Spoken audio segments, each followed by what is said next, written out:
Rekan-rekan, fase 2 ini merupakan pertemuan kelima. Nah, dalam konstruk ini, pertemuan kelima ini sebenarnya ingin menjelaskan bahwa selain kita harus bertemu dengan user atau siapa, kita harus juga bertemu dengan konsultan karena untuk menentukan bagaimana membuatnya. Nah, itu perbedaan antara pertemuan 4 dan pertemuan 5.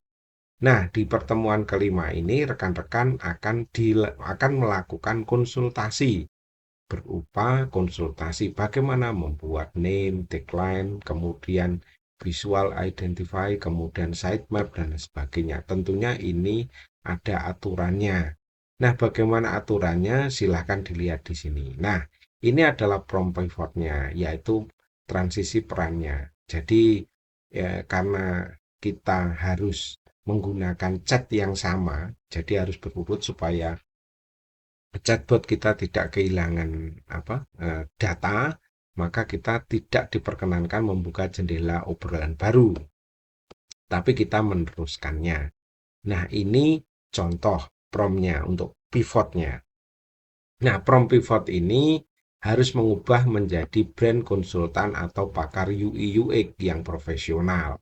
Ini harus dimasukkan di sini, usianya segitu kira-kira, tapi teknis itu secara teknis ini berbeda dengan apa yang kita tanyai tadi. Kalau yang tadi contohnya ini saya di pariwisata, contohnya usia 40 sampai 55 tahun, agak gaptek, butuh font besar dan sebagainya. Tapi ini adalah seseorang yang ahli.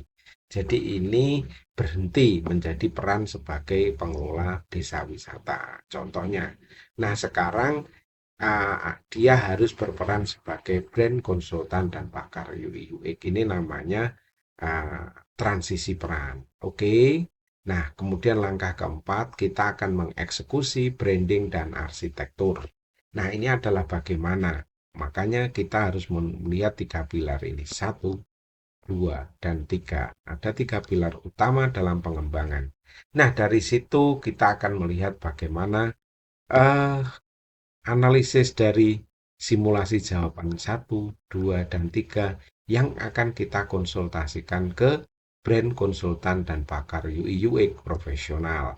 Nah, rekan-rekan, pencapaian ini akan membutuhkan waktu kira-kira 30-40 menit. Nah, rekan-rekan, kemudian kegiatan berikutnya adalah kegiatan yang menjelaskan bagaimana kita nanti akan melakukan konstruknya. Oke, teman-teman, kita ambil ke format penugasannya. Nah, untuk kegiatannya sama ya teman-teman ya, mengisi bla bla bla. Nanti jelaskan prompt peralihannya, pivotnya. Kemudian teman-teman, Anda harus menuliskan prompt untuk pertanyaan satu, 2, 3. Tapi tadi saya contohkan itu hanya contoh ya, itu hanya contoh prompt yang saya gabung. Tentunya itu tidak akan detail ya, tidak akan detail. Lebih baik satu persatu sehingga nanti akan muncul ini yang kedua identifikasi visual dan sitemapnya.